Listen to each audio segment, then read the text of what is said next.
15.1 का question number 6 करते हैं। इसमें दिया हुआ है courier person cycles from a town to a neighbouring suburban area to deliver a parcel to a merchant.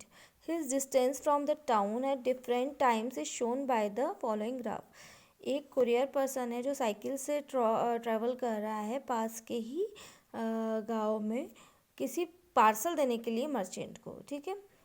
तो उसका हमको डिस्टेंस दिया हुआ है और डिफरेंट डिफरेंट टाइम दिया है। देखेंगे आप यहाँ पे ये जो दिया है ये सारा डिस्टेंस दिया हुआ है वाई एक्सिस पे, और एक्स एक्सिस पे ये दिया हुआ है टाइम, ठीक है। तो अब हम इसके क्वेश्चन सॉल्व करते हैं। तो ये जो ग्राफ है साइकिल से जो कुरियर वाला है उसने जो जैसे ट्रैवल किया उस तरह से उन्होंने ड्रॉ किया हुआ है।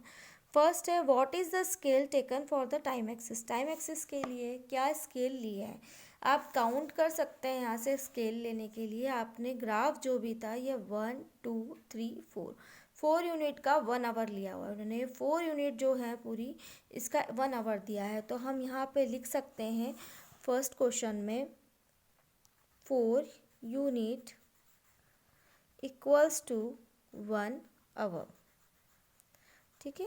इस तरह से हम यूनिट लेते हैं, ठीक है। ये स्केल हम लोग इस तरह से बनाते हैं। बी है how much time did the person take for the travel. Travelling को पर्सन को ट्रैवल करने में कितना टाइम लगा, सॉरी कितना डिस्टेंस उसने ट्रैवल किया, या उसको how much time did that person take the travel, उसको कितना टाइम लगा पूरा ट्रैवलिंग में। पूरा ट्रैवलिंग में मतलब 8 AM से स्टार्ट किया उसने और कहाँ पर फिनिश हुआ है वो यहाँ पे आके लास्ट में 11:30 पे, ठीक है। 11:30 पे उसने स्टॉप कर दिया है यहाँ पे। तो अब 8 AM से स्टार्ट करा है और 11:30 पे, तो मतलब कितना हो जाएगा ये 8 से आप स्टार्ट कर सकते हैं। तो 8 और 9 फिर 10 2 आवर्स हो गए और 11 3 आवर्स हो गए और 30 मिनट्स और होंगे तो क्या हो जाएगा 3.5 आवर। तो आप यहाँ पे लिख सकते हैं 3.5 आवर, ठीक है, टाइम के लिए। ओके, थर्ड है आपका how far is the place for the of the merchant from the town. Town से मर्चेंट की जो डिस्टेंस है वो कितना है, जहाँ से उसने स्टार्ट किया है लास्ट उसका है 22 किलोमीटर। तो आप यहाँ पे क्या लिख लेंगे, कितना है डिस्टेंस है 22 किलोमीटर। फोर्थ वाला डी वाला है did the person stop on his way explain. वो जो पर्सन है उसने कहीं स्टॉप किया है उसको एक्सप्लेन करना है। तो हम क्या लिखेंगे, हम लिखेंगे इसमें देखिए आप यहाँ पे देखेंगे ये आपको स्टॉपेज दिख रहा होगा, ये एक हॉरिजेंटल लाइन है, यहाँ से वो ऊपर की तरफ नहीं गया, उसने कोई भी डिस्टेंस नहीं ट्रैवल किया है 0.5 का भी या 1 किलोमीटर का भी डिस्टेंस ट्रैवल नहीं किया है। ये हॉरिजेंटल लाइन ही हमको शो कर रही है कि इसने यहाँ पे स्टॉपेज किया है। तो हम लिखेंगे यस, मतलब उसने स्टॉप किया है, उसके लिए हम लिखेंगे yes this is indicated by the horizontal part of graph. फिर आप ब्रैकेट में लिख लेंगे 10 AM to 10:30 AM, ठीक है।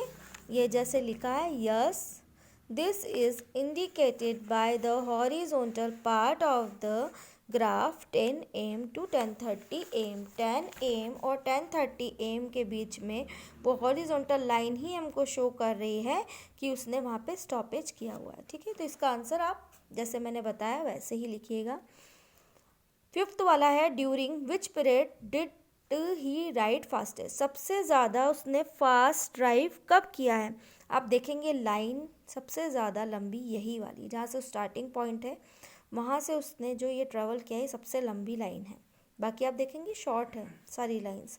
तो 8 AM और 9 AM के बीच में जो उसने फास्टेस्ट सबसे ज़्यादा फास्टेस्ट साइकिल अपनी चलाई थी। तो अपन क्या लिख देंगे यहाँ पे विच पीरियड, तो हम लिख देंगे 8 AM to 9 AM। बस यही आपका क्वेश्चन नंबर 6 यहाँ पे फिनिश हो जाता है। हम क्वेश्चन नंबर 6 पे ही एंड करेंगे, क्वेश्चन नंबर 7 हम नहीं करेंगे। यहाँ पे आपकी एक्सरसाइज 15.1 जो है कंप्लीट हो जाती है। ये आप अपनी कॉपी में रजिस्टर में कर सकते हैं। बार ग्राफ आप उस पर पेस्ट कर दीजिए, जिस तरीके से इन बच्चों ने पेस्ट किया है ना, ये इस तरह से आप बार ग्राफ ड्रॉ करके पेस्ट कर सकते हैं सब दूर, ठीक है। इसी तरीके से आप बना लीजिएगा अपने रजिस्टर में ही। बार अलग मतलब बार कॉपी अलग से बनाने की ज़रूरत नहीं पड़ेगी, आप उसी में से बार ग्राफ यूज़ कर सकते हैं, ठीक है। तो आप इस तरीके से ही क्वेश्चंस कीजिएगा जैसे मैंने करवाए हैं।